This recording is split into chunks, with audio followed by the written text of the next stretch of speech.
Hey salut l'équipe, j'espère que vous allez bien, moi ça va tranquillement. Ça fait une semaine qu'on s'est pas vu, voilà, c'était la rentrée, tout ça, petit nouveau décor. Bref, ça fait 3 semaines que je vous l'avais annoncé les gars, vous étiez énormément à me la demander cette vidéo, elle arrive enfin. Le 11 version 2018-2019 du Paris Saint-Germain. Même s'il n'y a pas eu énormément de transferts, il y a pas mal de changements dans cette équipe par rapport à l'année dernière. Il y a un nouveau coach et surtout il y a un nouveau dispositif, le 3-5-2. Même si Thomas Tuchel a dit que ça allait évoluer en fonction des adversaires, j'ai choisi ce système en espérant que cette année, Paris passe enfin le stade des quarts de finale. On commence tout de suite avec le goal et ici 2 joueurs possibles, Buffon et Areola. J'aurais tendance à mettre Buffon parce qu'il a énormément d'expérience, c'est une légende, un vrai leader sûr mais également en dehors du terrain. Il sera très important cette saison pour le club parisien dans les moments décisifs. Mais attention à ne pas sous-coter Alphonse Areola, certes il a fait plusieurs erreurs la saison dernière mais contre le Real je l'avais trouvé vraiment excellent, presque irréprochable et avant-hier avec la France il a été très bon. Au fur et à mesure du temps j'ai l'impression qu'il gagne vraiment en maturité et en régularité et donc le PSG va avoir de gagner un très bon cette saison, ça va être un vrai luxe quand on voit le calendrier très chargé de l'équipe et ça ne peut être que du positif. On passe au trio défensif et là sans surprise j'ai mis Kimpembe, Thiago Silva et Marquinhos. Franchement solide, il y a peu d'équipes en Europe qui peuvent se vanter d'avoir 3 défenseurs centraux de cette qualité. Vous les connaissez tous mais je vais tout de même vous les présenter rapidement. Défenseur central gauche, Presnel Kimpembe. Il est solide, technique et tellement propre dans la relance à l'image de sa passe décisive de 40 mètres pour Mbappé face à Nîmes le week-end dernier. C'est un des joueurs que je préfère à Paris. Il avait été excellent face au Barça il y a 2 ans quand les Parisiens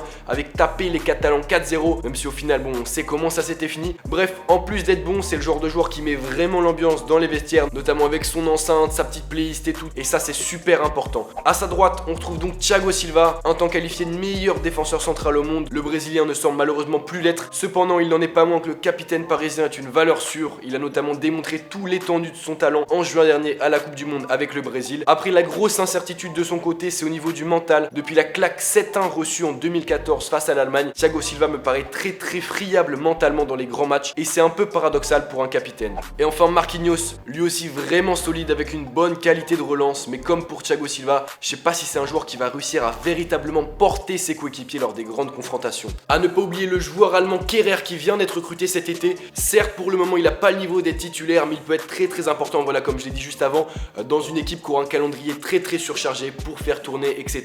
On passe maintenant au milieu de terrain à 5 ou plutôt à 4+1. À droite Thomas Meunier, arrivé à Paris avec un statut de remplaçant, le Belge a peu à peu su s'imposer et devrait jouer la majorité des matchs à ce poste cette saison au vu de l'âge de Dani Alves qui commence à se faire un peu vieux mais qui va rester très utile pour cette saison.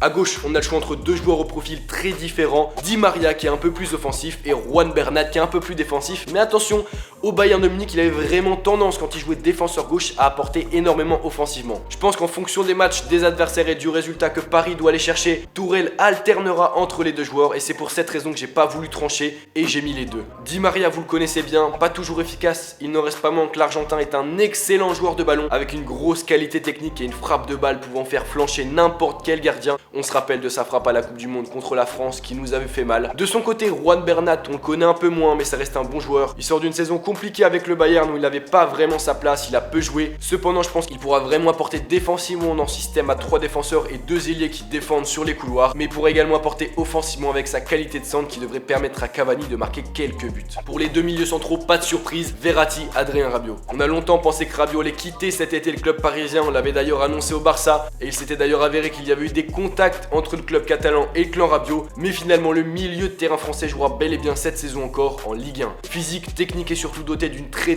bonne vision du jeu et d'une capacité d'anticipation qui font de lui une véritable tour de contrôle au milieu de terrain, Rabiot va être un atout majeur cette saison pour le PSG. À côté de lui surtout le génie italien Marco Verratti. Trop souvent blessé et absent, Verratti n'en reste pas moins un milieu de terrain d'exception avec une qualité de récupération et de relance impressionnante. Après c'est un joueur avec pas mal de défauts également au niveau du comportement sur le terrain et notamment envers l'arbitre. Juste devant eux en milieu offensif central, Neymar. Depuis le début de la saison il est assez souvent mis à ce poste de numéro 10 et honnêtement je trouve que c'est un poste qui lui correspond bien. C'est un adepte des petits espaces où il fait facilement la différence par ses dribbles mais également par sa qualité de passe. Il va être souvent face au but avec ce poste, ça peut lui permettre de pas mal frapper loin et avec sa qualité de frappe ça peut être super intéressant. Enfin pas de surprise pour les 2 attaquants centraux, j'ai mis Edinson Cavani et Kylian Mbappé. Ces 2 joueurs vraiment excellents, il n'y a pas grand chose à dire, vous les connaissez tous les 2 mais je vais quand même rapidement les présenter. Cavani c'est un véritable tueur quand il joue en première intention ou même de la tête. Après quand il commence à faire plusieurs touches de balle c'est un peu plus compliqué jouer, mais c'est un joueur très complet qui effectue un gros travail défensif également, notamment un pressing qui n'est absolument pas négligeable, et donc va vraiment falloir faire attention à lui cette saison. Et donc son compère Kylian Mbappé, lui aussi vous le connaissez tous, inconnu pourtant il y a 2 ans, le natif de Bondy vit une ascension absolument fulgurante, absolument incroyable, et sa performance à la Coupe du Monde avec notamment un but en finale lui a clairement fait passer un cap pour moi, et j'ai vraiment hâte de voir dans les grands matchs ce qu'il va donner cette saison avec le Paris Saint-Germain. On l'a donc vu, l'équipe parisienne est très solide, ça va être très dur de les déborder cette saison, j'ai vraiment hâte de les voir en poule face à Liverpool et Naples, voir un peu ce qu'ils donnent. Je vois pas vraiment de points faibles, je vois pas vraiment de défauts dans cette équipe, à part peut-être la profondeur de banc en attaque, parce qu'il y a Cavani, il y a Mbappé, il y a Neymar, certes, il y a également Choupo-Moting qui a été recruté, mais je vais pas vous mentir, pour moi c'est une grosse erreur de casting. Il avait été laissé libre par Stoke City qui joue en 2e division anglaise, et là le Paris Saint-Germain qui vise la Ligue des Champions, qui veut remporter la Ligue des Champions, le recrute.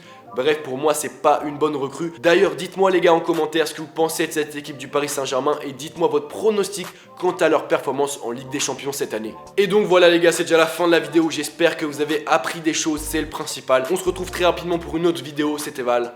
Peace.